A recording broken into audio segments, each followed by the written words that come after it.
ನಮ್ಮನ್ನು ಬಹಳವಾಗಿ ಪ್ರೀತಿ ಮಾಡಿದಂಥ ನಮ್ಮ ತಂದೆಯಾದ ದೇವರೇ, ನಿಮ್ಮ ಪರಿಶುದ್ಧವಾದಂಥ ಮಹೋನ್ನತವಾದಂಥ ಬೆಳೆವುಳ್ಳ ನಾಮಕ್ಕಾಗಿ ನಿಮಗೆ ವಂದನೆಗಳನ್ನು ಸಲ್ಲಿಸಲಾಗಿದೆ.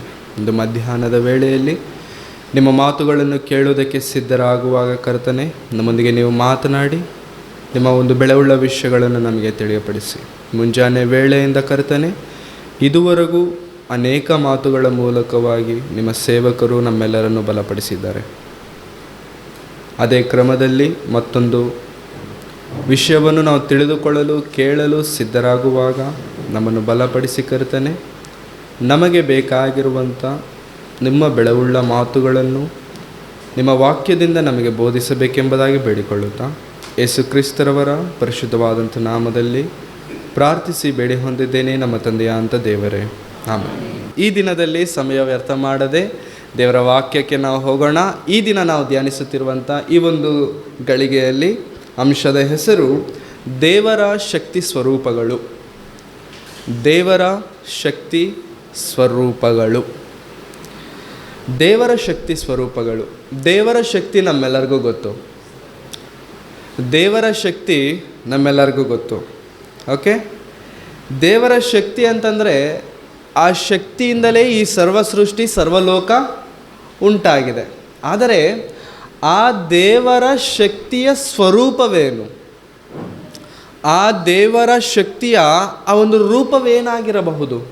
ಫಾರ್ ಎಕ್ಸಾಂಪಲ್, ನಿಮ್ಮೆಲ್ಲರಿಗೂ ಓದಬೇಕಾದ್ರೆ ಬೈಬಲ್ ಕಾಣಿಸೋದಕ್ಕೆ ನಿಮ್ಮ ಮೇಲ್ಗಡೆ ಲೈಟ್ಗಳಿದ್ದಾವೆ, ತಣ್ಣಗಿರೋದಕ್ಕೆ ಫ್ಯಾನ್ಗಳಿದ್ದಾವೆ, ಹೌದಾ? ಫ್ಯಾನ್ ಅಂಗಡಿಯಿಂದ ತಂದಿದ ತಕ್ಷಣ ತಿರುಗುತ್ತಾ ಪ್ರಿಯರೇ? ಏನು ಮಾಡಬೇಕು ಅದನ್ನು ನಾವು? ಸೀಲಿಂಗ್ ಫ್ಯಾನ್ ಆದರೆ ಸೀಲಿಂಗ್ ಫಿಟ್ ಮಾಡಬೇಕು, ಫಿಟ್ ಮಾಡಿದ್ಮೇಲೆ ಕನೆಕ್ಷನ್ ಕೊಡಬೇಕು, ಕನೆಕ್ಷನ್ ಮಾಡಿದ್ಮೇಲೂ ಬರುತ್ತಾ ಅಂತಂದರೆ ಇಲ್ಲ, ಅದಕ್ಕೊಂದು ಸ್ವಿಚ್ ಇರುತ್ತೆ. ಸ್ವಿಚ್ ಆನ್ ಮಾಡಿದ್ರೆ ಆವಾಗ ಫ್ಯಾನು ತಿರುಗುತ್ತೆ. ಅಲ್ಲ, ಫ್ಯಾನ್ ಹೊಸದೇ ತಾನೆ, ಅಂಗಡಿಯಿಂದ ಹೊಸದೇ ತಾನೆ, ಹೊಸ ಪೀಸೇ ತಾನೆ ತಂದಿದ್ದು, ಮತ್ತು ಯಾಕೆ ತಿರುಗ್ತಿಲ್ಲ ಅಂತಂದರೆ ಅದನ್ನು ತಿರುಗಿಸುವಂಥ ಶಕ್ತಿ ಅದಕ್ಕಿನ್ನೂ ಬಂದಿಲ್ಲ. ಅರ್ಥ ಆಗ್ತಿದೆಯಾ ಪ್ರಿಯರೇ? ಅದನ್ನು ತಿರುಗಿಸುವಂಥ ಶಕ್ತಿ ಅದಕ್ಕಿನ್ನೂ ಬಂದಿಲ್ಲ. ಸರಿ, ಸ್ವಿಚ್ ಆನ್ ಆಗಿದ ತಕ್ಷಣ ಅಲ್ಲಿಗೇನೋಯ್ತು? ಕರೆಂಟ್ ಹೋಯ್ತು, ಫ್ಯಾನ್ ತಿರುಗೋದು ಶುರುವಾಯಿತು. ನನ್ನ ಮುಂದೆ ಇದೆ, ನಿಮ್ಮ ಎಲ್ಲರ ಮೇಲೂ ಕೂಡ ಲೈಟ್ ಇದೆ, ಎಲ್ಲರಿಗೂ ಕೂಡ ಕಾಣ್ತಿದೆ. ಈಗ ಕರೆಂಟ್ನ ನಾನು ನೋಡಬೇಕು ಅಂತ ಅಂದ್ಕೊಂಡಿದ್ದೀನಿ, ಆಗುತ್ತಾ? ಕರೆಂಟ್ನ ನಾನು ನೋಡಬೇಕು ಅಂತ ಅಂದ್ಕೊಂಡಿದ್ದೇನೆ, ಆಗುತ್ತಾ? ಯಾಕಾಗಲ್ಲ? ಕರೆಂಟ್ನ ನಾನು ನೋಡಬೇಕು ಅಂತ ಅಂದ್ಕೊಂಡಿದ್ದೀನಿ. ಇವಾಗ ನಾನು ನೋಡ್ಲಿಕ್ಕೆ ಆಗುತ್ತಾ ಪ್ರಿಯರೇ? ಯಾರಾದರೂ ಎಲೆಕ್ಟ್ರಿಷಿಯನ್ ಇದ್ದರೆ ದಯಮಾಡಿ ಹೇಳಿ, ಆಗುತ್ತಾ? ಇಲ್ಲ, ಆಗಲ್ಲ.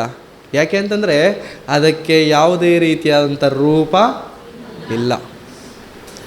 ಬೈಬಲ್ ಕಾಲೇಜಲ್ಲಿ ಓದಬೇಕಾದ್ರೆ ಒಂದು ಅಣ್ಣ ಇದ್ದರು, ಅಲ್ಲಿ ಕಂಪ್ಲೀಟ್ ಎಲೆಕ್ಟ್ರಿಷಿಯನ್ ಕೆಲಸ ಮಾಡುವಂಥವ್ರು ಅವರೊಬ್ಬರೇ.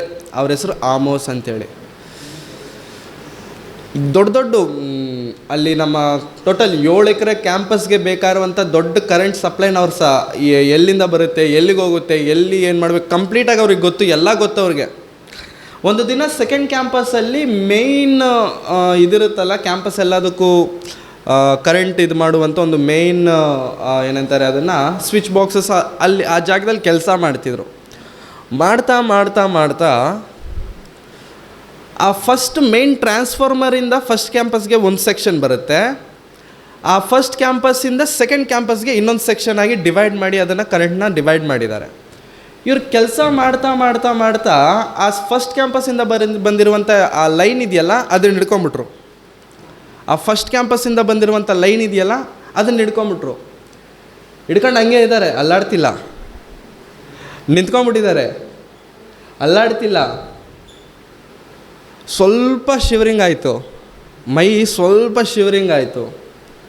ಮಾತಾಡ್ತಿಲ್ಲ, ಅಲ್ಲಾಡ್ತಿಲ್ಲ, ಹೆಂಗಿದ್ದದ ಮನುಷ್ಯ ಹಂಗೆ ಇದ್ದಾನೆ ಆ ಕಡೆ ತಿರ್ಕೊಂಡು. ಸ್ವಲ್ಪ ಹೊತ್ತಾದಮೇಲೆ ಬಿದ್ದುಬಿಟ್ಟ ಮನುಷ್ಯ. ಅಷ್ಟು ದಪ್ಪ ಇರ್ತಾರೆ ಅವ್ರು. ಸ್ವಲ್ಪ ಮಾತಾಡಿಲ್ಲ, ಅಲ್ಲಾಡಿಲ್ಲ, ಏನಿಲ್ಲ, ದಬ್ ಅಂತ ಹಿಂದೆ ಬಿದ್ದುಬಿಟ್ರು. ನೋಡಿದ್ರೆ ಪ್ಯಾಂಟು ಸ್ವಲ್ಪ ಹರಿದೋಗ್ಬಿಟ್ಟೈತೆ. ಪ್ಯಾಂಟ್ ಇದೆಯಲ್ಲ, ಪ್ಯಾಂಟ್ ಹರಿದೋಗ್ಬಿಟ್ಟಿದೆ. ಅವ್ರು ಸುಧಾರ್ಸೋಕ್ಕೆ ಒಂದು 2 ಅವರ್ ಬೇಕಾಯ್ತು. 2 ಅವರ್ ಆದಮೇಲೆ ಎದ್ದೇಳ್ತಾರೆ. ಫುಲ್ ಸುಸ್ತು, ಬಾಡಿ ಎಲ್ಲ ಫುಲ್ ಟಯರ್ಡ್ ಆಗ್ಬಿಟ್ಟು ಹೇಳ್ತಾರೆ. ಅಷ್ಟು ಲೋಡ್ ಕರೆಂಟು, ಅಷ್ಟು ಕೆಪಾಸಿಟಿ ಕರೆಂಟು ಅವರ ಬಾಡಿ ಕಂಪ್ಲೀಟಾಗಿ ಟ್ರಾನ್ಸ್ಫರ್ ಆಗ್ತಿತ್ತು ಅಷ್ಟೊತ್ತು. ಅವರ ಬಾಡಿ ಎಲ್ಲ ಅಷ್ಟೊತ್ತು ಏನಾಯ್ತು ಅಂತಂದರೆ ಒಂದು ವೈರ್ ಥರ ಸಪ್ಲೈ ಆಗ್ತಿತ್ತು ಅವ್ರಿಗೆ. ಆ ಪವರ್ಗೆ ಆ ಲೋಡಿಗೆ ಅವ್ರ ಮೈ ಮೇಲಿರೋ ಬಟ್ಟೆನ ಹರಿದೋಗ್ಬಿಟ್ಟಿದೆ.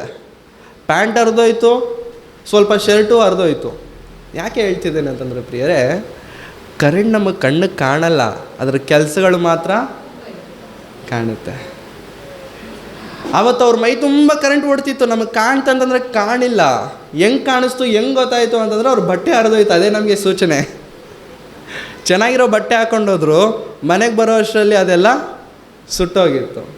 ಪ್ರಿಯರೇ, ಕರೆಂಟೇ ನಮ್ಮ ಕಣ್ಣಿಗೆ ಕಾಣದೇ ಇರಬೇಕಾದರೆ, ಅದನ್ನೇ ನಾವು ನೋಡಲಿಕ್ಕೆ ಆಗದೇ ಇರಬೇಕಾದರೆ, ದೇವರದು ಕೂಡ ಒಂದು ಶಕ್ತಿ ಇದೆ. ಆ ದೇವರ ಶಕ್ತಿಯ ಸ್ವರೂಪವು ಏನಾಗಿರಬಹುದು? ಕಣ್ಣಿಗೆ ಕಾಣದೇ ಇರುವಂಥ ಕರೆಂಟ್ ಬಲ್ಬ್ಗೆ ಹೋಗಿದ ತಕ್ಷಣ ಬಲ್ಬ್ ಬೆಳಕು ಕೊಡ್ತಿದೆ. ಕಣ್ಣಿಗೆ ಕಾಣದೇ ಇರುವಂಥ ಕರೆಂಟ್ ಫ್ಯಾನ್ಗೆ ಹೋಗಿದ ತಕ್ಷಣ ಗಾಳಿ ಕೊಡ್ತಿದೆ. ಮನೆಯಲ್ಲಿ ಗೀಝರ್ ಇಟ್ಕೊಂಡಿದ್ರೆ ಗೀಝರ್ ಒಳಗಡೆ ಹೋಗಿದ ತಕ್ಷಣ ಬಿಸಿ ಮಾಡುತ್ತೆ ನೀರನ್ನ. ಇನ್ನು ಕೆಳಗಡೆ ಇರೋರು ನೀರನ್ನ ಮೇಲೆ ಕಳಿಸುತ್ತೆ. ಇನ್ನು ತುಂಬ ಉಪಯೋಗಗಳಿದ್ದಾವೆ ಕರೆಂಟಿಂದ. ಅದು ಯಾವುದಕ್ಕೆ ಸೇರಿದರೆ ಅದು ಅದರ ರೂಪ. ಇವಾಗ ನನಗೆ ಕರೆಂಟ್ ಹೆಂಗೆ ಕಾಣಿಸ್ತಿದೆ ಅಂತಂದರೆ ಲೈಟ್ ರೂಪದಲ್ಲಿ ಕಾಣ್ತಿದೆ. ನಿಮಗೆ ಕರೆಂಟ್ ಹೆಂಗೆ ಕಾಣಿಸ್ತಿದೆ ಅಂತಂದರೆ ವಾಯ್ಸ್ ರೂಪದಲ್ಲಿ ನಿಮಗೆ ಕೇಳಿಸ್ತಿದೆ. ಹೌದಲ್ಲ ಪ್ರಿಯರೇ? ಮತ್ತು ದೇವರ ಸ್ವರೂಪವೇನು? ದೇವರ ಸ್ವರೂಪವೇನು? ಏನಾಗಿರಬಹುದು ದೇವರ ಸ್ವರೂಪ? ಈ ದಿನದಲ್ಲಿ ನಾವು ಮಾತನಾಡಿಕೊಳ್ಳೋಣ. ದೇವರ ಶಕ್ತಿ ಸ್ವರೂಪಗಳು. ರೋಮಾಪುರದವರಿಗೆ ಬರೆದಂಥ ಪತ್ರಿಕೆ, ದಯಮಾಡಿ ಬೈಬಲ್ ಇರುವಂಥ ಪ್ರತಿಯೊಬ್ಬರೂ ಕೂಡ ತೆಗೆಯಬೇಕೆಂಬುದಾಗಿ ಕೇಳಿಕೊಳ್ತಿದ್ದೇನೆ. ರೋಮಾಪುರದವರಿಗೆ ಬರೆದಂಥ ಪತ್ರಿಕೆ 1ನೇ ಅಧ್ಯಾಯ 20ನೇ ವಚನ. 1ನೇ ಅಧ್ಯಾಯದ 20ನೇ ವಚನವನ್ನು ನಾವು ಓದಿಕೊಳ್ಳೋಣ. ಅಪೊಸ್ತಲನಾದಂಥ ಪೌಲನವರು ರೋಮಾಪುರದವರಿಗೆ ಪತ್ರಿಕೆಯನ್ನು ಬರೆಯುತ್ತಾ ಹೇಳ್ತಿರುವಂಥ ಮಾತು, ಕಣ್ಣಿಗೆ ಕಾಣದಿರುವ ಆತನ ಗುಣಲಕ್ಷಣಗಳು, ಅಂದರೆ ಪೌಲನ್ ಹೇಳ್ತಿದ್ದಾನೆ ಕಣ್ಣಿಗೆ ಕಾಣಲ್ವಂಥ ದೇವರ ಗುಣಲಕ್ಷಣಗಳು. ಅಂದರೆ ನಿಮಗಿನ್ನೂ ಎಕ್ಸ್ಪ್ಲೇನ್ ಆಗಬೇಕಂತಂದರೆ, ಅಂದರೆ ಆತನ ನಿತ್ಯ ಶಕ್ತಿಯು, ದೇವತ್ವವು ಜಗದುತ್ಪತ್ತಿ ಮೊದಲುಗೊಂಡು ಆತನು ಮಾಡಿದ ಸೃಷ್ಟಿಗಳ ಮೂಲಕ ಬುದ್ಧಿಗೆ ಕಾಣಬರುತ್ತದೆ. ದೇವರದು ಶಕ್ತಿ ಇದೆಯಂತೆ. ಆ ಶಕ್ತಿಗೆ ದೇವರು ಇಡ್ತಿರುವಂಥ ಹೆಸರು ನಿತ್ಯ ಶಕ್ತಿ. It's not a life. ಅದು ಬರೀ ಶಕ್ತಿ ಮಾತ್ರವಲ್ಲ, ಎಟರ್ನಲ್ ಲೈಫ್ ಅಂತೀವಲ್ಲ. ಎಟರ್ನಲ್ ಅಂತಂದರೆ ಅದಕ್ಕೇನಿಲ್ಲ, ಎಂಡಿಲ್ಲ. ಇದು ಕೂಡ ಶಕ್ತಿ ಮಾತ್ರವಲ್ಲವಂತೆ, ನಿತ್ಯ ಶಕ್ತಿ. ಅದು ನಮಗೆ ಗೊತ್ತಾಗಬೇಕಂದ್ರೆ ಎಲ್ಲಿ ಸಿಗುತ್ತಂತೆ? ನಮಗೆ ಎಲ್ಲಿ ಸಿಗುತ್ತಂತೆ ಪ್ರಿಯರೇ? ಅರ್ಥ ಆಗಿಲ್ಲ. ಮತ್ತೆ ಓದಿ 20ನೇ ವಚನ. ಮತ್ತೆ ಹೇಗೆಂದರೆ ಬಿಟ್ಬಿಡೋಣ. ಕಣ್ಣಿಗೆ ಕಾಣದಿರುವ ಆತನ ಗುಣಲಕ್ಷಣಗಳು, ಅಂದರೆ ಆತನ ನಿತ್ಯ ಶಕ್ತಿಯು 1, ದೈವತ್ವವು 2, ಜಗದುತ್ಪತ್ತಿಗೆ ಮೊದಲುಗೊಂಡು ಆತನು ಮಾಡಿದ ಸೃಷ್ಟಿಗಳ ಮೂಲಕ ಬುದ್ಧಿಗೆ ಕಾಣಬರುತ್ತದೆ. ಈಗ ಅರ್ಥ ಆಯ್ತಾ? ನಿತ್ಯ ಶಕ್ತಿ ಒಂದಂತೆ, ದೈವತ್ವವು ಇನ್ನೊಂದಂತೆ. ಇವೆರಡೂ ಕೂಡ ನಮಗೆ ಯಾವಾಗ ಕಾಣಿಸುತ್ತಂತೆ? ಎಲ್ಲಿ ಕಾಣಿಸುತ್ತೆ ನಮಗೆ? ಜಗತ್ತಿಗೆ ಮೊದಲಿಂದ ಸೃಷ್ಟಿಸಲ್ಪಟ್ಟಿರುವಂಥದ್ರಲ್ಲಿ ನನಗೆ ಕಾಣುತ್ತೆ. ಇವಾಗ ನನಗೆ ದೇವ್ರ ಶಕ್ತಿ ಗೊತ್ತಾಗಬೇಕು ಅಂತ ನಾನು ಎಲ್ಲಿಗೆ ಹೋಗ್ಬೇಕು? ನೇಚರ್ ಅಂತೀವಲ್ಲ, ಮಂಗಳೂರಲ್ಲಿ ತುಂಬ ಚೆನ್ನಾಗಿರುತ್ತೆ. ಅಲ್ಲಿಗೆ ಹೋದರೆ ದೇವ್ರ ಶಕ್ತಿ ನನಗೆ ಕಾಣಿಸುತ್ತಂತೆ. ದೈವತ್ವ ನನಗೆ ಗೊತ್ತಾಗಬೇಕಾ? ಮತ್ತೆ ಎಲ್ಲಿಗೆ ಹೋಗ್ಬೇಕು? ಒಂದೇ ಉತ್ತರ. ಎಲ್ಲಿಗೆ ಹೋಗ್ಬೇಕಂತೆ? ಮತ್ತೆ ಪ್ರಕೃತಿ ಹತ್ರನೇ ಹೋಗ್ಬೇಕಂತೆ. ಸೃಷ್ಟಿಸಲ್ಪಟ್ಟಿರುವಂಥವುಗಳ ಹತ್ರ ಬಳಿಗೆ ನಾನು ಅಲ್ಲಿಗೆ ಹೋದರೆ ನನಗೇನು ಗೊತ್ತಾಗುತ್ತೆ? 2 ಗೊತ್ತಾಗುತ್ತೆ. 2 ಆನ್ಸರ್ ಸಿಗುತ್ತೆ. ಒಂದು ನಿತ್ಯ ಶಕ್ತಿ, ಇನ್ನೊಂದು ದೈವತ್ವ. ಇವೆರಡಕ್ಕೆ ಆನ್ಸರ್ ಎಷ್ಟು? ಒಂದೇ. 2 questions 1 ಆನ್ಸರ್. ಹಾಗಾಗಿ ಪ್ರಿಯರೇ, ಪ್ರಕೃತಿ ಹತ್ರ ಹೋದರೆ ದೇವರ ನಿತ್ಯ ಶಕ್ತಿ ನಮಗೆ ಕಂಡು ಬರುವಂಥದ್ದಾಗಿದೆ. ಹೋಗೋಣ ಪ್ರಕೃತಿ ಹತ್ರ. ಇಬ್ರಿಯರಿಗೆ ಬರೆದಂಥ ಪತ್ರಿಕೆ 1ನೇ ಅಧ್ಯಾಯ. ಇಬ್ರಿಯರಿಗೆ ಬರೆದಂಥ ಪತ್ರಿಕೆ 1ನೇ ಅಧ್ಯಾಯ 7ನೇ ವಚನ.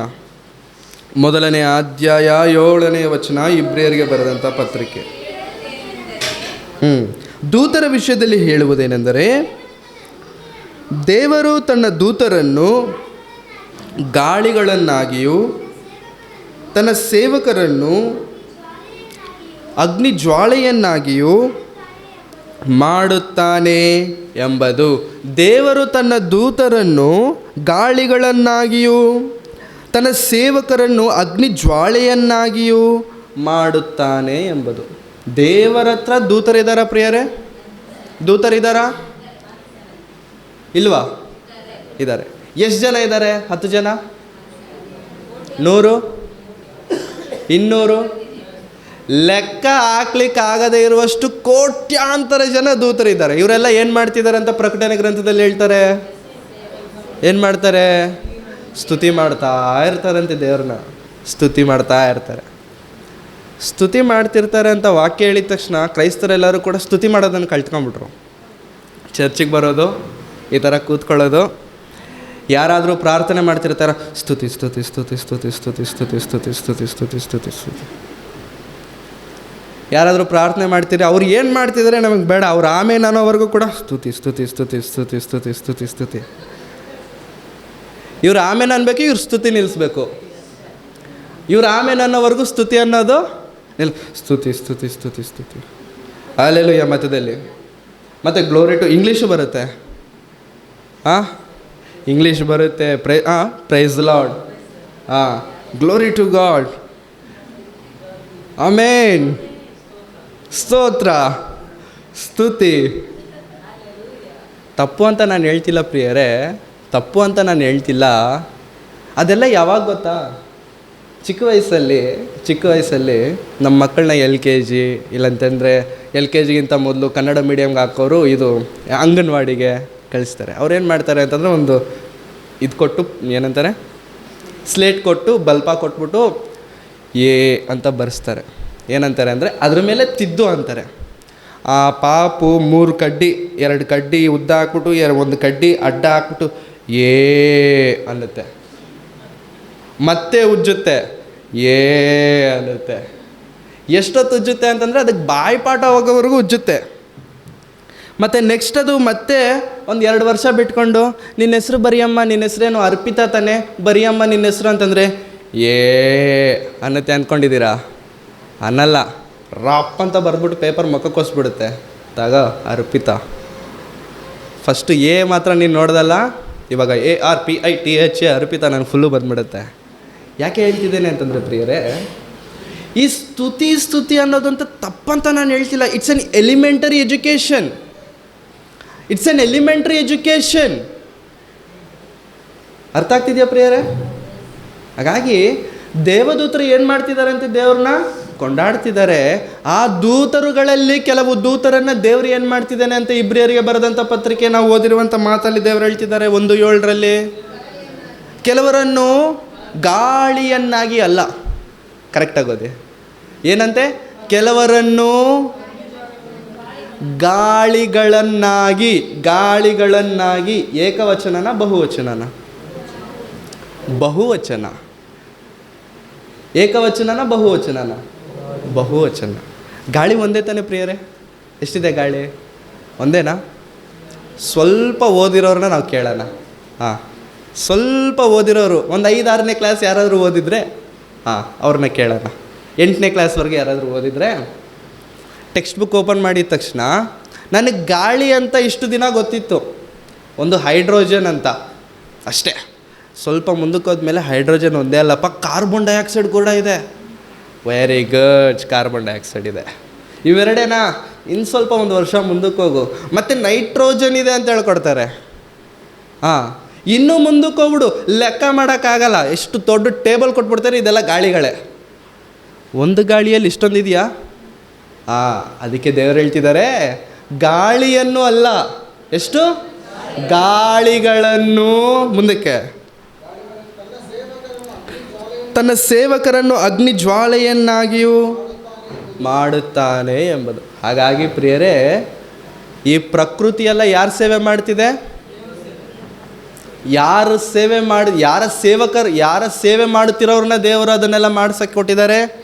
ದೇವರ ಸೇವೆ ಮಾಡುವಂಥ ದೂತರನ್ನು ಈ ಪ್ರಕೃತಿಯಲ್ಲಿ ನಮಗೆ ಕಾಣುವಂಥ ಈ ಪಂಚಭೂತಗಳು ಅಂತ ನಾವೇನಾದರೂ ಹೇಳ್ತೀವಲ್ಲ ಪ್ರಿಯರೇ, ಇವುಗಳನ್ನಾಗಿ ದೇವರು ಮಾಡಿದ್ದಾರೆ. Very good. ಇವಾಗ ನಮ್ಮ ಪಾಠದ ನಮ್ಮ ಅಂಶದ ಉತ್ತರ ನಮಗೆ ಸಿಕ್ಬಿಡ್ತು. ಏನದು? ದೇವರ ಶಕ್ತಿ ಸ್ವರೂಪಗಳು. ಏನು ದೇವರ ಶಕ್ತಿ ಸ್ವರೂಪಗಳು? ಏನು ದೇವರ ಶಕ್ತಿ ಸ್ವರೂಪಗಳು? ಕಣ್ಣಿಗೆ ಕಾಣುವಂಥ ಪ್ರತಿಯೊಂದು ಕೂಡ ದೇವರ ಶಕ್ತಿನೇ.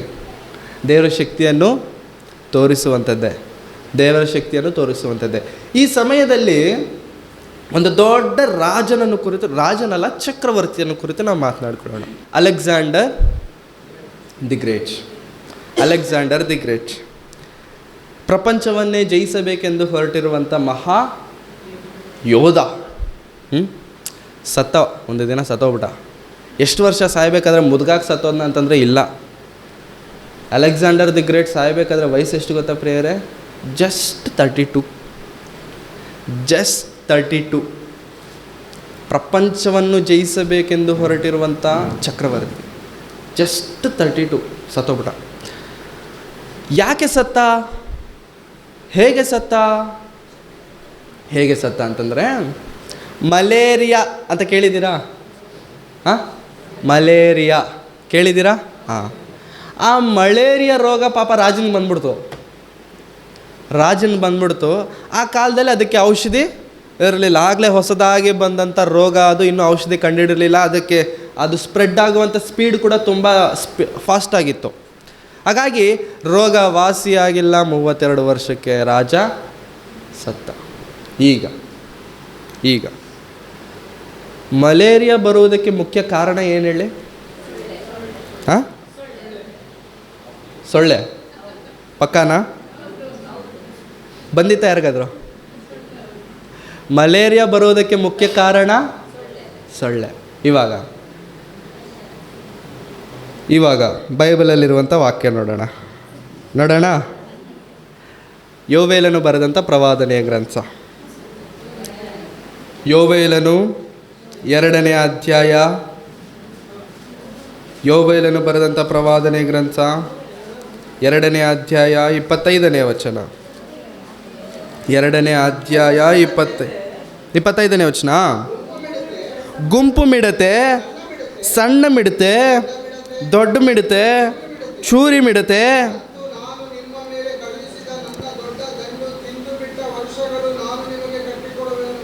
ನಾನು ನಿಮ್ಮ ಮೇಲೆ ಕಳುಹಿಸಿದ ನನ್ನ ದೊಡ್ಡ ದಂಡು ತಿಂದು ಬಿಟ್ಟ ವರ್ಷಗಳನ್ನು ನಾನು ನಿಮಗೆ ಕಟ್ಟಿ ಕೊಡುವೆನು. ಮಾವಿನಕಾಯಿ ಎಷ್ಟು ಜಾತಿ ಇದೆ ಪ್ರಿಯರೇ? ಮಾವಿನ ಹಣ್ಣು ಎಷ್ಟು ಜಾತಿ ಇದೆ? ಸುಮಾರು 3000 ಜಾತಿಗಿಂತ ಜಾಸ್ತಿ ಹಣ್ಣುಗಳಿದ್ದಾವೆ ಅದರಲ್ಲಿ. ತೋತಾಪುರಿ ಮಾವಿನಕಾಯಿ ಅಂತ ಒಂದೊಂದು ಜಾತಿ. ಮಿಡತೆಗಳಲ್ಲೂ ಜಾತಿ ಇದೆ ಪ್ರಿಯರೇ, ಮಿಡತೆಗಳಲ್ಲೂ ಕೂಡ ಜಾತಿ ಇದೆ. ಗುಂಪು ಮಿಡತೆ ಒಂದು ಜಾತಿ, ಸಣ್ಣ ಮಿಡತೆ ಇನ್ನೊಂದು ಜಾತಿ, ದೊಡ್ಡ ಮಿಡತೆ ಒಂದು ಜಾತಿ, ಚೂರಿ ಮಿಡತೆ ಇನ್ನೊಂದು ಜಾತಿ. ಮಿಡತೆಗಳಲ್ಲಿ ಇಷ್ಟೊಂದು ಜಾತಿ ಇದೆಯಾ? ಏನು ಮಾಡುತ್ತೆ ಈ ಮಿಡತೆಗಳು? ಮಿಡತೆಗಳಿಂದ ಪ್ರಯೋಜನ ಏನಿದೆ?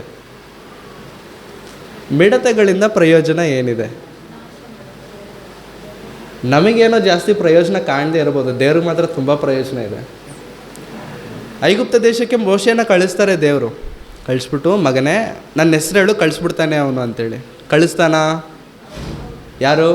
ಫರೋನ್ ಕಳಿಸ್ತಾನ? ಕಳಿಸಲ್ಲ. ಆವಾಗ ಮೋಶೆ ಏನು ಮಾಡ್ತಾರೆ ಹೇಳಿ? ಮೋಶೆಗೆ ದೇವ್ರು ಹೇಳ್ತಾರೆ, ನೀನು ಈ ಥರ ಮಾಡಿದ್ರೆ 10 ಸೂಚಕ ಕಾರ್ಯಗಳನ್ನು ಐಗುಪ್ತ ದೇಶದಲ್ಲಿ ಮೋಶೆ ಮಾಡ್ತಾನೆ. ಅದರಲ್ಲಿ ಒಂದು ಮಿಡತೆಗಳು ಬಂದು ಏನು ಮಾಡುತ್ತೆ ಅಂತಂದರೆ, ನೀನು ಮನೇಲೇ ಇರ್ತೀಯ, ಮಿಡತೆಗಳು ಹೋಗ್ಬಿಟ್ಟು ಹೊಲದಲ್ಲಿ ಕೆಲಸ ಮಾಡ್ತವೆ. ನೀನು ಮನೇಲಿರ್ತೀಯ, ಕೆಲಸ ಹೋಗ್ಬಿಟ್ಟು ಮಿಡತೆಗಳು ಹೊಲದಲ್ಲಿ ಮಾಡ್ತವೆ. ಯಾಕೆ ಹೊಲ? ಹೊಟ್ಟೆ ತುಂಬ ಊಟ ಮಾಡಬೇಕು ಅಂತ ಹೇಳ್ಬಿಟ್ಟು ಹೊಲದಲ್ಲಿ ಹಾಕಿದ್ದಲ್ಲ, ಅದನ್ನೆಲ್ಲ ತಿನ್ನೋದಕ್ಕೆ ಹೋಗ್ತೈತೆ ಅದು. ಅಲ್ಲ, ನಾನು ತಿನ್ಬೇಕಂತ ಹಾಕ್ಕೊಂಡೆ, ಅದೇನು ತಿಂತಿದೆ ನನ್ನ ಪರ್ಮಿಷನ್ ಇಲ್ದಿರಾ? ಎಸ್ ಮನೆಯಲ್ಲಿ ಕಹಿ ಇರುತ್ತಲ್ಲ ಪ್ರೇರೆ, ಏನದು ಕಾಯಿ? ಅಡಿಗೆ ಹಾಗಲಕಾಯಿ. ಹಾಗಲಕಾಯಿ ಕಹಿ ಇರುತ್ತಲ್ಲ, ಮನೇಲಿ ಮಾಡಿದ್ರೆ ತುಂಬ ಜನ ಮಕ್ಕಳು ತಿನ್ನಲ್ಲ. ತಿಂತಾರಾ? ತಿನ್ನಲ್ಲ. ಅಮ್ಮನಿಗೆ ಮಗನ ಮೇಲೆ ತುಂಬ ಪ್ರೀತಿ ಇದೆ ಅಂತ ಅಂದ್ಕೊಳ್ಳಿ, ಇಮಿಡಿಯೇಟಾಗಿ ತಿನ್ನಲ್ಲ ಅಂದಿದ ತಕ್ಷಣ ಬೇರೆ ತರಕಾರಿನೋ ಅವ್ನಿಗೆ ಇಷ್ಟ ಆಗಿರೋ ಮ್ಯಾಗಿನೋ ಕಸ ಕಡ್ಡಿನೋ ಏನೋ ತಂದ್ಬಿಟ್ಟು ಹಾಕಿ ಮಾಡಿಕೊಡ್ತಾರೆ. ಹಾಂ, ಕಸ ಮ್ಯಾಗಿ ಅಂದರೆ ಕಸ ಕಡ್ಡಿನೇ ಅದು. ಓಕೆ, ತಂದು ಹಾಕಿ ಮಾಡಿಕೊಡ್ತಾರೆ. ಒಳ್ಳೆ ತಂದೆ ತಾಯಿರು ಏನು ಮಾಡ್ತಾರೆ ಗೊತ್ತಾ? ತಿಂತೀಯಾ ತಿನ್ನಲ್ವಾ? ತಿಂತೀಯಾ? ಇಲ್ಲ ನಾನು ತಿನ್ನಲ್ಲ, ನಾನು ಹಸುವಿಂದ ಇರ್ತೇನೆ, ನಾನು ತಿನ್ನಲ್ಲ ಅಂತ ಅಂದ್ಬಿಟ್ಟು ತಿನ್ನಬೇಡ. ಆ ಪ್ಲೇಟ್ ಹಂಗೆ ಇರುತ್ತೆ, ಆ ಪ್ಲೇಟಲ್ಲಿ ರೈಸ್ ಹಂಗೆ ಇರುತ್ತೆ, ಆ ಕರ್ರಿ ಕೂಡ ಹಾಗೆ ಇರುತ್ತೆ. 1 ಅವರ್ ಆಯಿತು ಬಂದಿಲ್ಲ, 2 ಅವರ್ ಆಯಿತು, ಸ್ವಲ್ಪ ಹೊಟ್ಟೆಲೇನೋ ಸೌಂಡ್ ಬರ್ತಿದೆ. ಇನ್ನು 2 ಅವರು 2.5 ಅವರ್ ಆಗಿದ ತಕ್ಷಣ ಅಮ್ಮ ಹಶ್ವಾಗ್ತಿದೆ, ಅಡುಗೆ ಮಾಡಿದ್ಯಾ ಅಂತ ಮತ್ತೆ ಕೇಳ್ತಾನೆ. ಮಾಡಿದ್ದೀನಪ್ಪ. ಏನು ಅಡುಗೆ? ಅದೇ ನೀನು ಬೇಡ ಅಂದಲ್ಲ, ಅದೇ ಇದೆ. ಬೇರೆದು ಮಾಡಿಲ್ವ ನೀನು? ಇಲ್ಲ ಮಾಡಿಲ್ಲ. ಸರಿ ಆಯ್ತು, ಅದೇ ಹಾಕ್ಕೊಡು, ಇನ್ನೇನು ಮಾಡೋದು. ಸರಿ ಆಯ್ತು, ಇನ್ನು ಅದೇ ಹಾಕ್ಕೊಡು. ಪ್ರಿಯರೇ, ಹೊಟ್ಟೆ ಸುಟ್ಟರೆ ಎಲ್ಲ ಗೊತ್ತಾಗುತ್ತೆ. ದೇವರು ನಮಗೆ ಒಂದನ್ನು ತಿಳಿಸಬೇಕು ಅಂತಂದುಕೊಂಡಾಗ ಈ ರೀತಿಯಾಗಿ ದೇವರ ಮಾತುಗಳನ್ನು ತಿಳಿಸಬೇಕಾದರೆ ನಮಗೆ ಅರ್ಥ ಆಗಿಲ್ಲ ಅಂತಂದುಕೊಳ್ಳಿ, ದೇವರು ಕೂಡ ಹೊಟ್ಟೆ ಸುಡಿಸ್ತಾರೆ. ಇಸ್ರಾಯೇಲ್ಯರನ್ನು ಕಳಿಸ್ಬೇಕು ಅಂದಾಗ ಐಗುಪ್ತರು ಕಳಿಸ್ಲಿಲ್ಲ, ಫರೋಹನು ಕಳಿಸಿಲ್ಲ. ಇಮ್ಮಿಡಿಯೇಟಾಗಿ ಅವ್ರು ಹೊಟ್ಟೆ ತುಂಬಬೇಕಾಗಿರೋದನ್ನು ನಿಲ್ಲಿಸ್ಬಿಟ್ರು ದೇವರು. ಹೊಲಕ್ಕೋಗಿ ಗೋಧಿ ಹಾಕಿದ್ದಾರೆ, ಭತ್ತ ಹಾಕಿದ್ದಾರೆ, ನಿಮ್ಗೆ ಇಷ್ಟ ಆಗಿರೋ ಎಲ್ಲ ಐಟಮ್ಸ್ ಅಲ್ಲಿದ್ದಾವೆ, ಹೋಗಿ ತಿನ್ನಿ, ಬೇಕಾದಷ್ಟು ತಿನ್ನಿ, ನುಂಗಿ. ಯಾರಿಗಿರಬಾರ್ದು? ಐಗುಪ್ತರಿಗೇನೂ ಇರಬಾರ್ದು, ಎಲ್ಲ ನೀವು ನಾಶ ಮಾಡಿಬಿಟ್ಟು ಬನ್ನಿ. ಹೊಟ್ಟೆ ಸುಟ್ಟಾಗ ಯಾರು ನೆನಪಾಗ್ತಾರೆ ಹೇಳಿ? ಫಸ್ಟು ಅಮ್ಮ ನೆನಪಾಗ್ತಾರೆ. ಅಮ್ಮ ಇಲ್ಲ ಅಂತ ಅಂದ್ಕೊಳ್ಳಿ, ದೇವರು ನೆನಪು ಬಂದುಬಿಡ್ತಾರೆ. ಹೌದಾ? ಆವಾಗ ಫರೋನ್ ಓಡ್ ಬಂದದ್ದ ಮೋಶೆ ಹತ್ರ. ಮೋಶೆ, ಏನಪ್ಪ ಇದು? ಏನು ಮಾಡಿಬಿಟ್ಟೆ ನಮ್ಮ ದೇಶಕ್ಕೆ? ನೀನು ಫಸ್ಟು ಕರ್ಕೊಂಡು ಹೋಗ್ಬಿಡು. ಬೇಡ, ನೀನು ಬೇಡ, ನಿಮ್ಮ ಜನನೂ ಬೇಡ, ಫಸ್ಟು ಕರ್ಕೊಂಡು. ಅಂದರೆ ದೇವರ ಶಕ್ತಿ ಫರೋಹನಿಗೆ ಯಾವಾಗ ಗೊತ್ತಾಯಿತು ಹೇಳಿ? ಮಿಡತೆಗಳು ಬಂದು ತಿನ್ನೋವರೆಗೂ ಕೂಡ ಗೊತ್ತಾಗಿಲ್ವಾ? ಗೊತ್ತಾಗಿಲ್ಲ. ಅಂದರೆ ದೇವರ ಶಕ್ತಿಯನ್ನು ತೋರಿಸುವಂಥದ್ದು ಏನಿವಾಗ? ಮಿಡತೆಗಳ ದೇವರ ಶಕ್ತಿ ನಮಗೆ ಗೊತ್ತಾಗಬೇಕಾ? ಪ್ರಕೃತಿಯಲ್ಲಿರುವಂಥ ಒಂದೊಂದರಿಂದನೂ ಕೂಡ ದೇವರು ನಮಗೆ ತನ್ನ ಶಕ್ತಿ. ಮಿಡತೆ ಏನು ಮಾಡುತ್ತೆ? ಎಲ್ಲ ಮಾಡುತ್ತೆ. ಸೊಳ್ಳೆ ಬರ್ತಿರುತ್ತೆ ಅಂದ್ಕೊಳ್ಳಿ, ಟಾಪ್ ಅಂತ ಹೊಡೆದ್ರೆ ಸತ್ತು ಬಿದ್ದೋಗುತ್ತೆ. ಅದು ಬೀಳುತ್ತಾ? ಮಲಗಿರ್ಬೇಕಾದ್ರೆ ಅದು ಏನಂತಾರೆ, ನಮ್ಮ ಮೇಲೆ ಕೋಪ ಮಾಡ್ಕೊಂಡ್ಬಿಟ್ಟು ಮತ್ತೆ ಬಂತು ಅಂತ ಅಂದ್ಕೊಳ್ಳಿ, ಯಾವುದೋ ಒಂದು ವೈರಸ್ ಇರೋನಿಗೆ ಚುಚ್ಬಿಟ್ಟು ಫಸ್ಟ್ ಅವನ ರಕ್ತ ಕುಡಿದ್ಬಿಟ್ಟು ಮತ್ತೆ ನಮ್ಮ ಹತ್ರ ಬಂದ್ಬಿಟ್ಟು ಅದೇ ಚುಚ್ಬಿಡ್ತು ಅಂತ ಅಂದ್ಕೊಳ್ಳಿ, ಅವನಿಗಿರೋ ರೋಗ ನಮಗೆ ಬಂದ್ಬಿಡುತ್ತೆ. ಮಲೇರಿಯಾ ಅಲೆಕ್ಸಾಂಡರ್ಗೆ ಹೆಂಗೆ ಬಂತು ಅಂತಂದ್ರೆ ಸೊಳ್ಳೆಯಿಂದನೇ. ಅವಾಗ ಔಷಧಿ ಇರಲಿಲ್ಲ, ಸತ್ತೋಗ್ಬಿಟ್ಟ. ಹಾಗಾಗಿ ಬೈಬಲಲ್ಲಿ ದೇವರಿಗಿರುವಂಥ ಹೆಸರೇನೋ ಗೊತ್ತಾ? ದೇವರಿಗಿರುವಂಥ ಹೆಸರೇನೋ ಗೊತ್ತಾ ಪ್ರಿಯರೇ? ಯೋವೇಲನು ಬರೆದಂಥ ಗ್ರಂಥದಲ್ಲಿ ನೋಡೋಣ. 2ನೇ ಅಧ್ಯಾಯ 11ನೇ ವಚನ. 2ನೇ ಅಧ್ಯಾಯ 11ನೇ ವಚನ.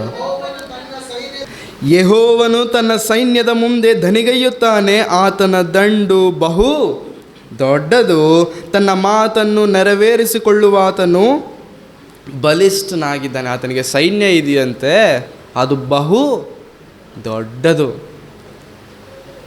ನಮ್ಮ ಹತ್ರ ಸೈನಿಕರು ಇರ್ತಾರೆ, ಮಿಲ್ಟ್ರಿಯಿಂದ ಯಾರನ್ನಾದ್ರೂ ಬಂದವ್ರನ್ನ ನೋಡಿ, ಇಷ್ಟು ಉದ್ದ ಇರ್ತಾರೆ, 6 ಅಡಿ. ಅವ್ರ ಕಟ್ಟಿಂಗ್ ಏನು, ಅವ್ರ ಬಾಡಿ ಏನು, ಅವ್ರ ಫಿಸಿಕ್ಸ್ ಏನು, ತುಂಬ ಚೆನ್ನಾಗಿರ್ತಾರಲ್ಲ ಪ್ರಿಯರೇ, ಭಾಳ ಚೆನ್ನಾಗಿರ್ತಾರೆ.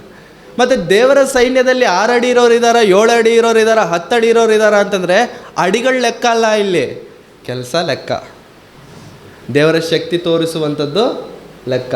ಹಾಗಾಗಿ ದೇವರಿಗೆ ಸೈನ್ಯವಿದೆಯಂತೆ, ಆ ಸೈನ್ಯವು ಈ ಪ್ರಕೃತಿ.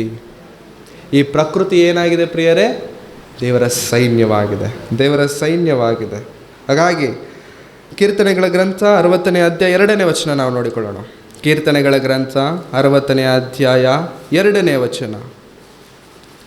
ಕೀರ್ತನೆಗಳು 60ನೇ ಅಧ್ಯಾಯ 2ನೇ ವಚನ. ನಿನ್ನ ದೇಶವನ್ನು ಕಂಪನಗೊಳಿಸಿ ಒಡೆದು ಬಿಟ್ಟಿದ್ದಿ. ನೀನು ದೇಶವನ್ನು ಕಂಪನಗೊಳಿಸಿ ಒಡೆದು ಬಿಟ್ಟಿದ್ದಿ. ದೇಶ ಏನಾಗ್ತಿದೆಯಂತೆ? ಕಂಪಿಸುತ್ತಿದೆ. ಕಂಪಿಸುತ್ತಿದೆ ಅಂತಂದರೆ ಪ್ರಿಯರೇ, ಕಂಪಿಸುತ್ತಿದೆ ಅಂತಂದರೆ ಒಂದು ಸತಿ ದೇಶ ಕಂಪಿಸೋದು ಶುರುವಾಯಿತು ಅಂತಂದರೆ ಬಿಲ್ಡಿಂಗ್ಗಳು ಇದ್ದಕ್ಕಿದ್ದಂಗೆ ಬಿದ್ದೋಗ್ತವೆ.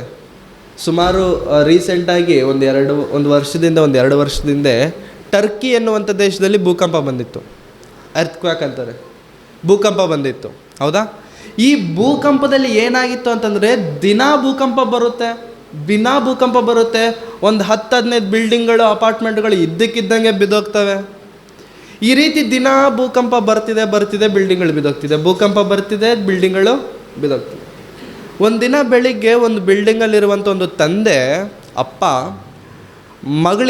ಮಗಳಿಬ್ಬರೇ ಮನೆಯಲ್ಲಿ. ಮಗಳಿಗೆ ಹೇಳಿದಾಳೆ, ಮಗಳೇ ನೀನಿಲ್ಲೇ ಇರು, ಮನೆಯಲ್ಲಿರು, ಮಲಗಿರು, ನಾನು ಹೊರಗಡೆ ಹೋಗ್ಬಿಟ್ಟು ತಿನ್ನೋಕ್ಕೇನಾರು ತಗೊಂಬರ್ತೀನಿ. ಯಾಕೆಂತಂದರೆ ಭೂಕಂಪ ಆಗಿದೆ, ನೀರು ಬರ್ತಿಲ್ಲ, ಕರೆಂಟ್ ಇಲ್ಲ, ಊಟನೂ ಕೂಡ ಏನು ಸಿಗ್ತಿಲ್ಲ. ನಾನು ಹೊರಗೆ ಹೋಗ್ತೀನಿ, ಊಟ ಏನಾದರೂ ತಗೊಂಡು ಬರ್ತೀನಿ.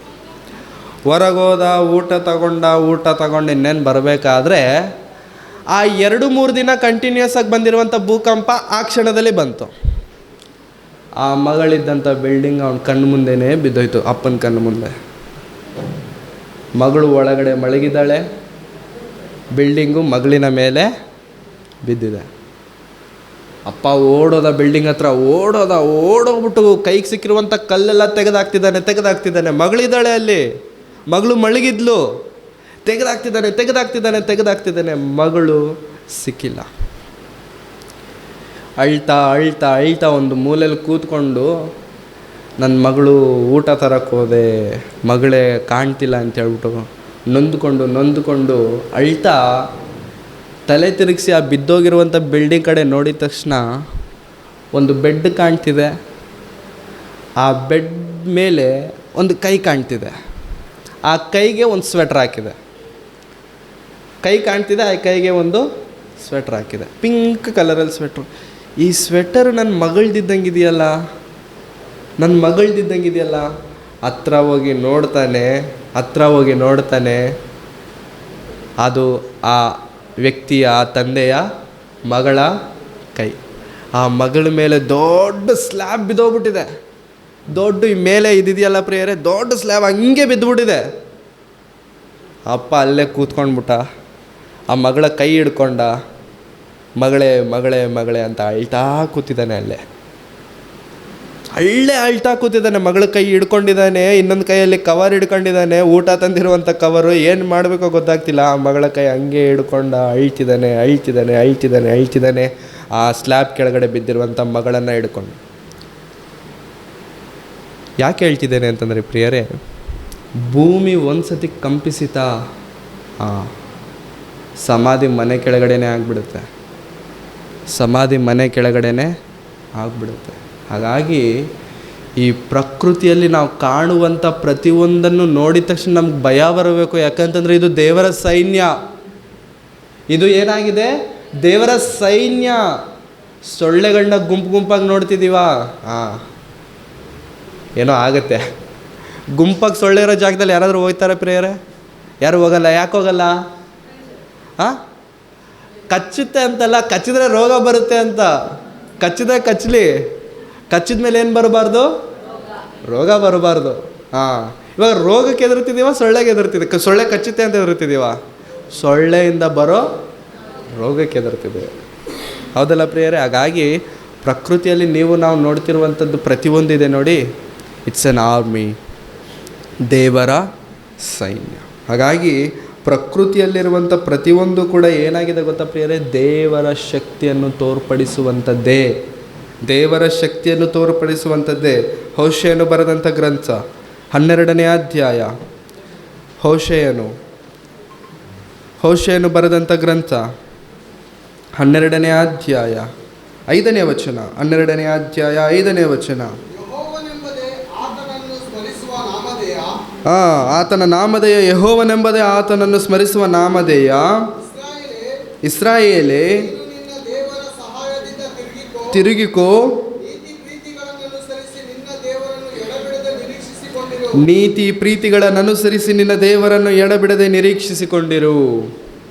ನಿನ್ನ ದೇವರನ್ನು ಬಿಡದೆ ನೀನು ಬದುಕು, ನೀತಿ ಪ್ರೀತಿಗಳಿಂದ ಬದುಕು. ಇಲ್ಲಂತಂದರೆ ನಿನ್ನ ಮೇಲೂ ಕೂಡ ದೇವರ ಶಕ್ತಿ ಕಾಣಬೇಕಾಗುತ್ತದೆ. ಯೋವೇಲನ್ ಇದನ್ನೆಲ್ಲ ನೋಡಿ ಮೊದಲನೇ ಅಧ್ಯಾಯದಲ್ಲಿ ಒಂದು ಒಳ್ಳೆಯ ಮಾತು ಹೇಳ್ತಾರೆ ಪ್ರಿಯರೇ. ಯೋವೇಲನು ಇದನ್ನೆಲ್ಲ ನೋಡಿ ಮೊದಲನೇ ಅಧ್ಯಾಯದಲ್ಲಿ ಒಂದು ಒಳ್ಳೆ ಮಾತು ಹೇಳ್ತಾರೆ. 4ನೇ ವಚನ, ಯೋವೇಲನ ಗ್ರಂಥ 1ನೇ ಅಧ್ಯಾಯ 4ನೇ ವಚನ. ಚೂರಿ ಮಿಡತೆ, ನಾನು ಓದ್ತೇನೆ. ಚೂರಿ ಮಿಡತೆ ತಿಂದು ಮಿಕ್ಕದ್ದನ್ನು ಗುಂಪು ಮಿಡತೆ ತಿಂದು ಬಿಟ್ಟಿತು. ಗುಂಪು ಮಿಡತೆ ತಿಂದು ಮಿಕ್ಕದ್ದನ್ನು ಸಣ್ಣ ಮಿಡತೆ ತಿಂದು ಬಿಟ್ಟಿತು. ಸಣ್ಣ ಮಿಡತೆ ತಿಂದು ಮಿಕ್ಕದ್ದನ್ನು ದೊಡ್ಡ ಮಿಡತೆ ತಿಂದು ಬಿಟ್ಟಿತು. ಅಮಲೇರಿದವರೇ ಎಚ್ಚರಗೊಳ್ಳಿರಿ, ಅಳ್ಳಿರಿ, ಕುಡಿಕರೆ ಅರಚಿಕೊಳ್ಳಿರಿ. ದ್ರಾಕ್ಷಾರಸವು ನಿಮ್ಮ ಬಾಯಿಗೆ ಇನ್ನೂ ಬೀಳದು. ಇಗೋ, ನನ್ನ ದೇಶದ ಮೇಲೆ ಅಸಂಖ್ಯಾತ ಪ್ರಬಲ ಸೈನ್ಯವು ಬಂದಿದೆ. ಅದರ ಹಲ್ಲುಗಳು ಸಿಂಹದ ಹಲ್ಲುಗಳೇ, ಅದರ ಕೋರೆಗಳು ಮೃಗರಾಜನ ಕೋರೆಗಳೇ. ಅದು ನನ್ನ ದ್ರಾಕ್ಷಿಯ ಬಳ್ಳಿಗಳನ್ನು ಹಾಳು ಮಾಡಿದೆ, ನನ್ನ ಅಂಜೂರದ ಗಿಡಗಳನ್ನು ಸಿಗಿದು ಹಾಕಿದೆ, ಅವುಗಳನ್ನು ಬೋಲು ಮಾಡಿ ಬಿಟ್ಟು ಬಿಟ್ಟಿದೆ. ರೆಂಬೆಗಳು ಬೆಳುಪಾಗಿ ಹೋಗಿವೆ. ಯೋವೇಲನು ಹೇಳ್ತಿದ್ದಾನೆ, ಈ ಮಿಡತೆಗಳೆಲ್ಲ ಬಂದು ಏನು ಮಾಡಿದೆ, ನನ್ನ ಹೊಲವನ್ನು ನಾಶ ಮಾಡಿದೆ, ಹಾಳು ಮಾಡಿದೆ. ಇದನ್ನೆಲ್ಲ ಹೇಳಿ ನಾಶ ಮಾಡಿದೆ ಅಂಥೇಳಿ ನಾವಿವಾಗ 4ನೇ ವಚನ ಓದಿದ್ದೀವಿ. 3ನೇ ವಚನ ಓದಿ.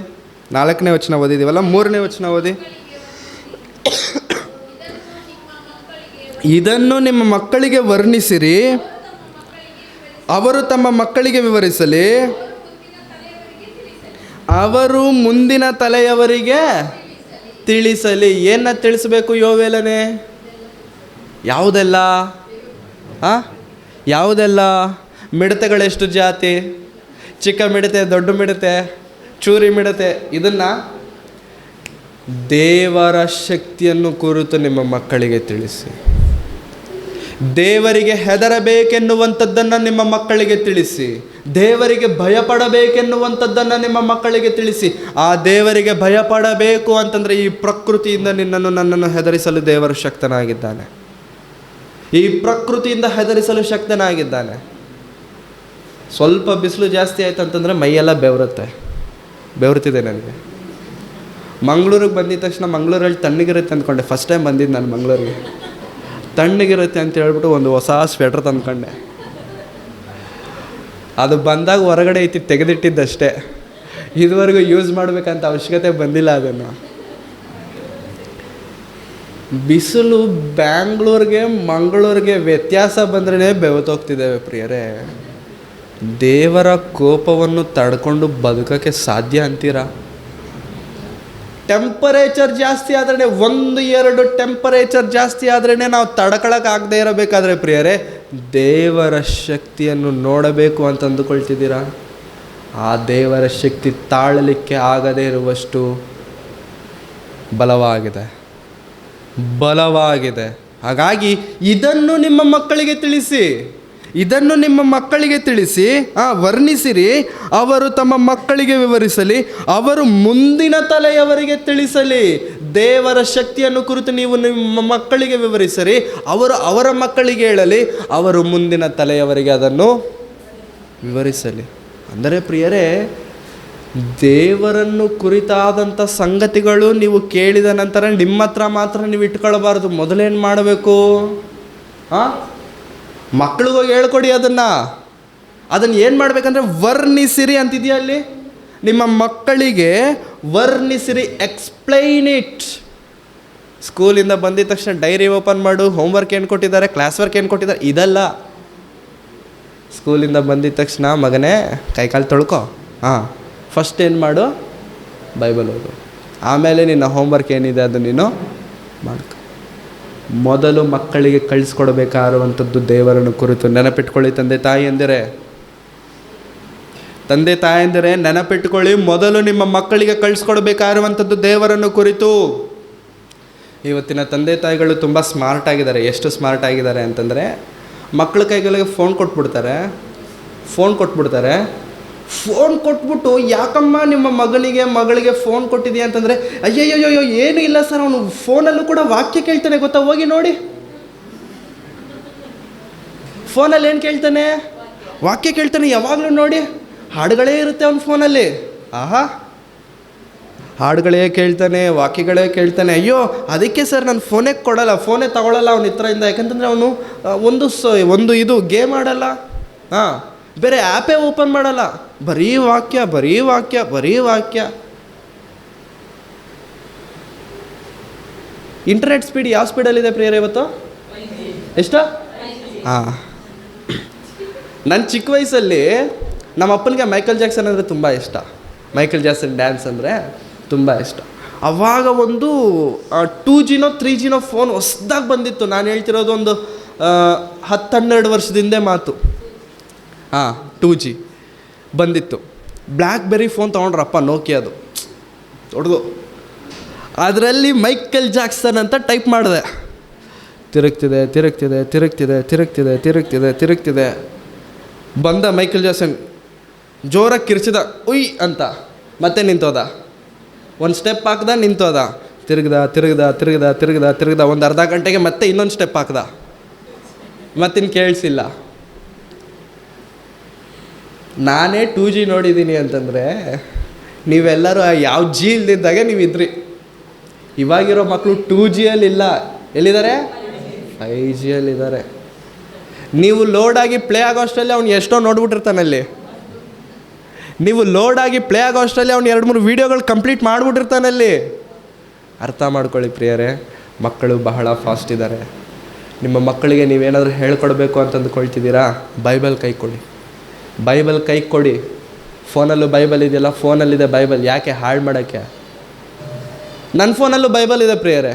ಬೈಬಲ್ ಓದೋಕ್ಕೆ ನೀವು ತೆಗೀರಿ. ಅದು ಎಷ್ಟು ಸತಿ ಓಪನ್ ಮಾಡಿದ್ದೀರಾ ಬೈಬಲ್ನ ನೀವು ನೋಡಿ? ಫೋನಲ್ಲಿ ಬೈಬಲ್ ಓಪನ್ ಮಾಡ್ತೀರಾ, ಫೇಸ್ಬುಕ್ ಓಪನ್ ಮಾಡ್ತೀವ, ಇನ್ಸ್ಟಾಗ್ರಾಮ್ ಓಪನ್ ಮಾಡ್ತೀವ, ಬೈಬಲ್ ಓಪನ್ ಮಾಡ್ತೀವ?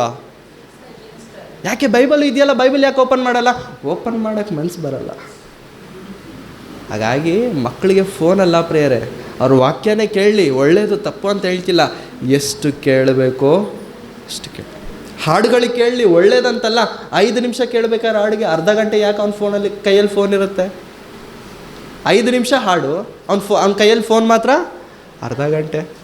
ಹಾಗಾಗಿ ನಿಮ್ಮ ಮಕ್ಕಳಿಗೆ ಏನಾದರೂ ಒಳ್ಳೆ ಆಸ್ತಿ ನೀವು ಕೊಡಬೇಕು ಅಂತ ಅಂದ್ಕೊಂಡ್ರೆ ಪ್ರಿಯರೇ, ಬಹುಮಾನವಾಗಿ ಪರಿಶುದ್ಧ ಗ್ರಂಥವನ್ನು ಕೊಡಿ ಅವರಿಗೆ. ಅವರು ಸಾಯುವವರೆಗೂ, ಅವರ ಪ್ರಾಣ ಹೋಗುವವರೆಗೂ ದೇವರಿಗೋಸ್ಕರ ಜೀವಿಸ್ತಾರೆ. ಅದಕ್ಕಿಂತ ಮಿಗಿಲಾದಂಥದ್ದು, ಅದಕ್ಕಿಂತ ಮೇಲಾಗಿರುವಂಥದ್ದು ಈ ಜಗತ್ತಿನಲ್ಲಿ ಮತ್ತೇನೂ ಇಲ್ಲ. ನಿಜವಾಗಲೂ ಈ ಮಂಗಳೂರು ಪಟ್ಟಣದಲ್ಲಿ ನಿಮ್ಮೆಲ್ಲರನ್ನು ಫಿಸಿಕಲ್ ಆಗಿ ಬಂದು ಭೇಟಿಯಾಗಿರುವಂಥದ್ದು ತುಂಬ ಸಂತೋಷಕರ. ಈ ಪ್ರೀತಿ, ಈ ಒಂದು ಏನಂತಾರೆ ಸಹವಾಸ, ಅನ್ಯೋನ್ಯತೆ, ಇದೇ ರೀತಿ ಅನೇಕರನ್ನು ಸೇರಿಸುವಂತೆ, ಈ ಮಾತುಗಳನ್ನು ಅನೇಕರಿಗೆ ತಿಳಿಯಪಡಿಸುವಂತೆ ನಮ್ಮ ಭಕ್ತಿಯ ಜೀವನಗಳು ಇರಬೇಕೆಂಬುದಾಗಿ ನಾನು ಕೇಳಿಕೊಳ್ಳುತ್ತಾ, ದೇವರ ಶಕ್ತಿಯನ್ನು ನಾವು ನಮ್ಮ ಮಕ್ಕಳಿಗೆ ತಿಳಿಸಬೇಕು. ತಿಳಿಸಿಲ್ವಾ ದೊಡ್ಡ ಪ್ರಮಾದ ನಮಗೋಸ್ಕರ ನಿಂತಿದೆ. ಕಣ್ಣುಗಳನ್ನು ಮುಚ್ಚಿ ಪ್ರಾರ್ಥನೆ ಮಾಡಿ. ನಮ್ಮನ್ನು ಬಹಳವಾಗಿ ಪ್ರೀತಿ ಮಾಡಿದಂಥ ನಮ್ಮ ತಂದೆಯಾದ ದೇವರೇ, ನಿಮ್ಮ ಪರಿಶುದ್ಧವಾದ ನಾಮಕ್ಕಾಗಿ ನಿಮಗೆ ವಂದನೆಗಳನ್ನು ಸಲ್ಲಿಸೋರಾಗಿದೆ. ಕರ್ತನೆ, ನಿಮ್ಮ ಮಾತುಗಳನ್ನು ನಾವು ಧ್ಯಾನಿಸಿರುವಾಗ ಕರ್ತನೆ, ನಮ್ಮ ಹೃದಯದಲ್ಲಿ ಇಟ್ಟುಕೊಂಡು ಅದರ ಪ್ರಕಾರವಾಗಿ ಜೀವಿಸುವಂತೆ ನಮಗೆ ಸಹಾಯ ಮಾಡಿ. ಪ್ರಕೃತಿ ನೀವು ಮಾಡಿರುವಂಥ ಈ ಒಂದು ಪ್ರಕೃತಿಯನ್ನು ನೋಡಿದಾಗ ಸ್ವಾಮಿ, ನಿಮ್ಮ ಶಕ್ತಿ ಕಾಣುವಂಥದ್ದಾಗಿದೆ, ನಿಮ್ಮ ಬಲವು ಕಾಣುವಂಥದ್ದಾಗಿದೆ, ನಿಮ್ಮ ಔನ್ನತ್ಯವು ಇದರಲ್ಲಿ ನಮಗೆ ಕಂಡು ಬರುವಂಥದ್ದಾಗಿದೆ ಸ್ವಾಮಿ. ಇದನ್ನು ನೋಡುವಾಗ ನಿಮ್ಮನ್ನು ಕುರಿತು ಇನ್ನೂ ಅನೇಕ ವಿಷಯಗಳನ್ನು ನಾವು ತಿಳಿದುಕೊಳ್ಳುವಂತೆ ನಮಗೆ ಸಹಾಯ ಮಾಡಿ. ಈ 2 ದಿನಗಳ ಈ ಒಂದು ವಾಕ್ಯ ಸಂದೇಶಗಳನ್ನು ಕರ್ತನೆ ಕೇಳಲಿಕ್ಕೆ ಅವಕಾಶ ಮಾಡಿಕೊಟ್ಟಿದ್ದೀರಾ. ಮೊದಲನೇದಾಗಿ ನಿಮಗೆ ವಂದನೆಗಳು. ಈ 2 ದಿನಗಳ ಕಾಲ ಕರ್ತನೆ ನಿಮ್ಮ ಮಾತುಗಳನ್ನು ಕೇಳಿಸೋದಕ್ಕೆ ಪ್ರಯಾಸ ಪಟ್ಟಿರುವಂತೆಲ್ಲ ನನ್ನ ಮಕ್ಕಳನ್ನು ನಿಮ್ಮ ಕರಗಳಿಗೆ ಒಪ್ಪಿಸಿಕೊಡ್ತೀನಿ. ಬಲಪಡಿಸಿ, ಕೃಪೆ ತೋರಿಸಿ. ಇನ್ನೂ ಅನೇಕರು ನಿಮ್ಮ ಮಾತುಗಳನ್ನು ಕೇಳಲಿಕ್ಕೆ ಸೇರಿ ಬರುವಂತೆ ಸಹಾಯ ಮಾಡಿ. ಈ ಒಂದು ಸತ್ಯವಾದಂಥ ಮಾತುಗಳು, ಬೆಳಗುಳ್ಳ ಮಾತು, ಅನೇಕರಿಗೆ ತಿಳಿಸಬೇಕಾಗಿರುವಂಥ ಬಾಧ್ಯತೆಯನ್ನು ನಮ್ಮ ಮೇಲೆ ನೀವು ಇಟ್ಟಿದ್ದೀರ. ಅನೇಕರು ಕೇಳಿ ಅದನ್ನು ಅಂಗೀಕರಿಸಿ, ಸ್ವೀಕರಿಸಿ ನಿಮ್ಮ ರಾಜ್ಯದ ಮಹಿಮೆಗಾಗಿ ಜೀವಿಸುವಂತೆ ಸಹಾಯ ಮಾಡಬೇಕೆಂಬುದಾಗಿ ಬೇಡಿಕೊಳ್ಳುತ್ತಾ ಯೇಸು ಕ್ರಿಸ್ತರವರ ಪರಿಶುದ್ಧವಾದಂಥ ನಾಮದಲ್ಲಿ ಪ್ರಾರ್ಥಿಸಿ ಬೇಡಿ ಹೊಂದಿದ್ದೇನೆ ನಮ್ಮ ತಂದೆಯಾದಂಥ ದೇವರೇ. ಆಮೇಲೆ ಥ್ಯಾಂಕ್ ಯು ವೆರಿ ಮಚ್ ಎಲ್ಲರಿಗೂ.